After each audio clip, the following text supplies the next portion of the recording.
The Israeli government has expressed displeasure with regards to Brazil's resolution that was tabled before the United Nations Council on 18 October 2023. A subsequent resolution tabled at the United Nations General Assembly. Also, concerns raised by the Israeli government indicated that although the Brazil's resolution condemned Hamas attack and called for the release of the abductees, it did not recognize Israel's right to self-defense. Israel has accordingly asked for the designation of Hamas as a terrorist organization, a public denouncing of Hamas, and public declaration of Israel's right to self-defense. Ghana also advocated for a comprehensive and sustainable solution in the Middle East conflict.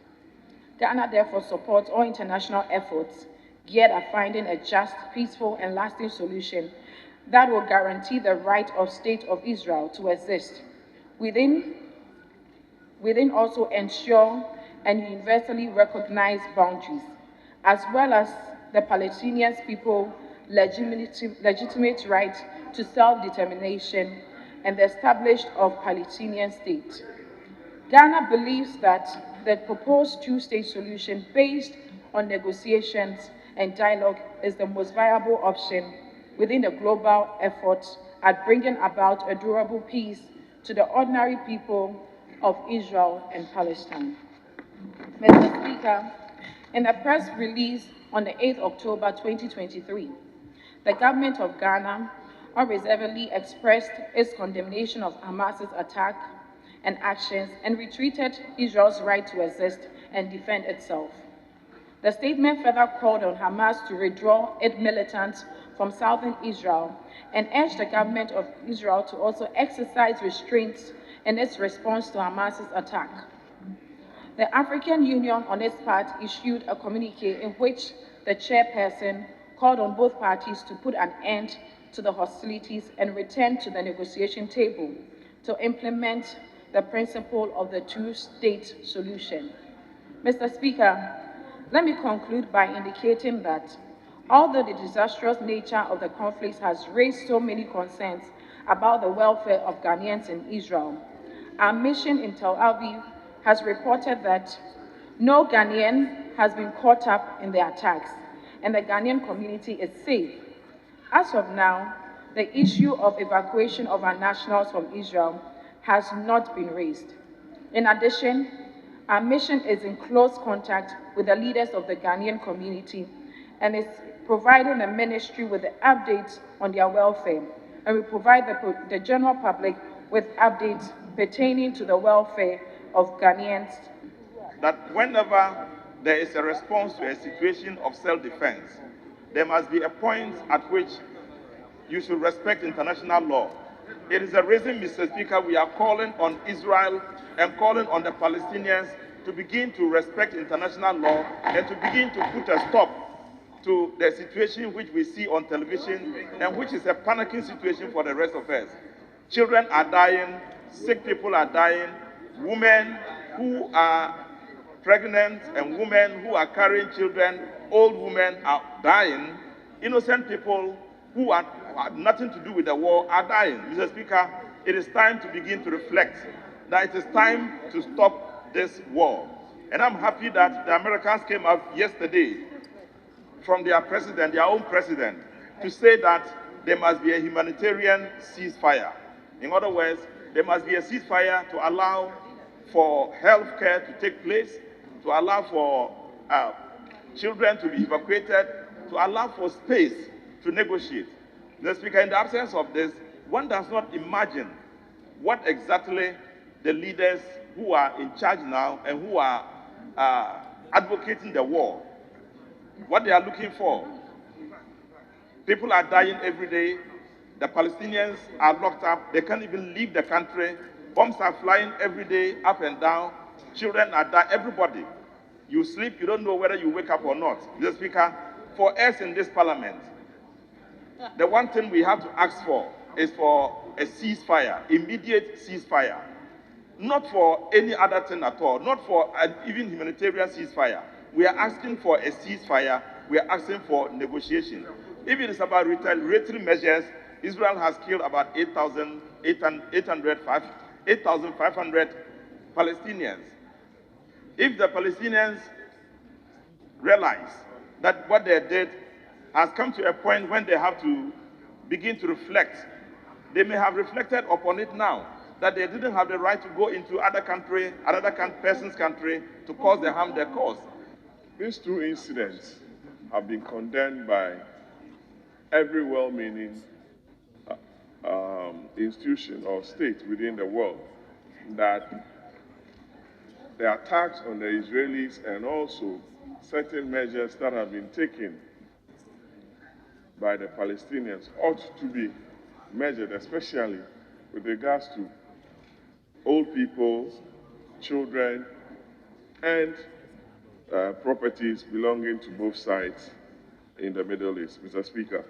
Mr. Speaker, there's been various summits that have been held to ensure the return of peace within the area, with Egypt leading the charge.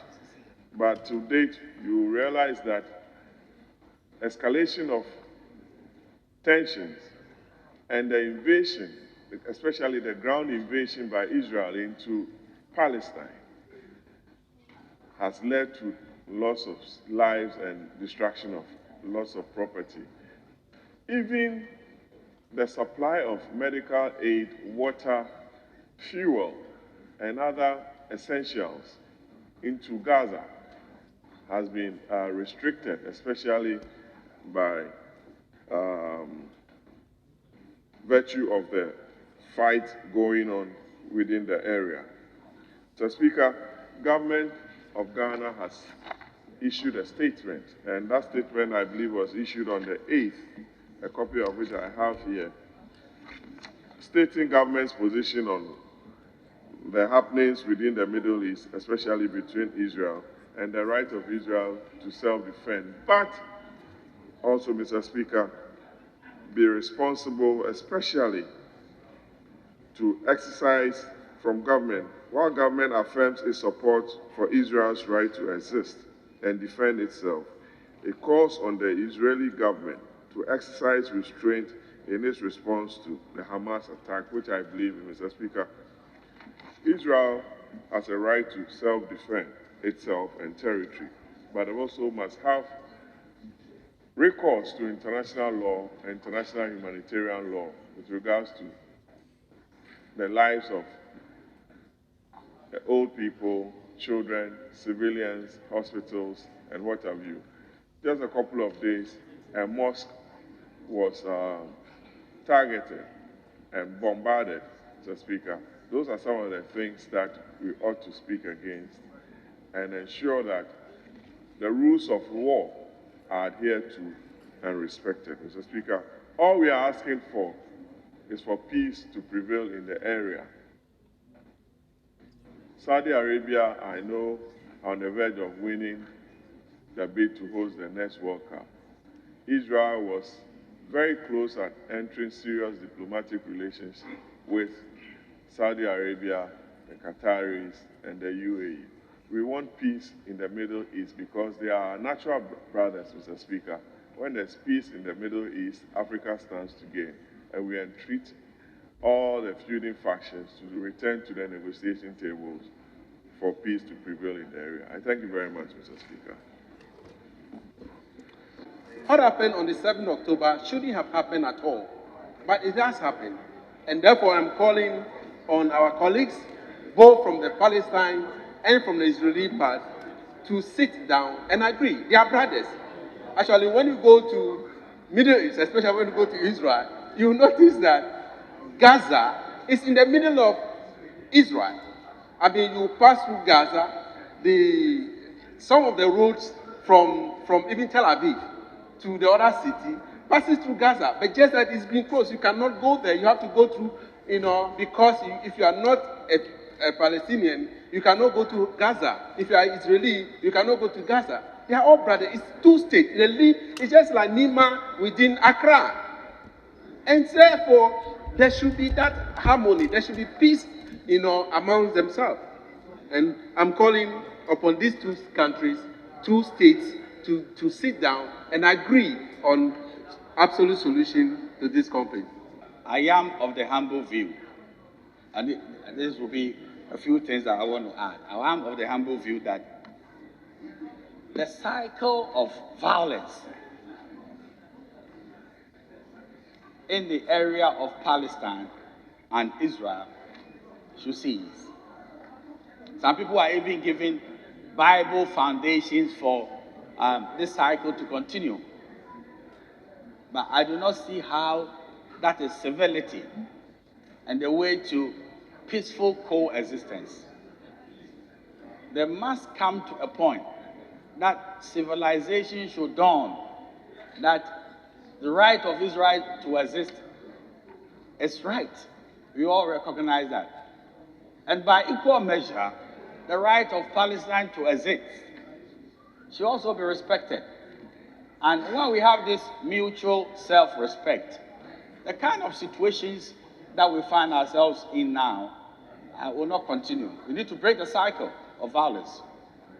But I want to stress that we can never break the cycle of violence in the area insofar as there are rich cowards in the background, rich, strong, mighty, deep pockets who are sort of giving oxygen to terrorist groups to perpetuate the violence. They won't own up, and that is a pathetic act to give money to and resource and groups to go and perpetuate violence, and the whole peace of two nations will suffer.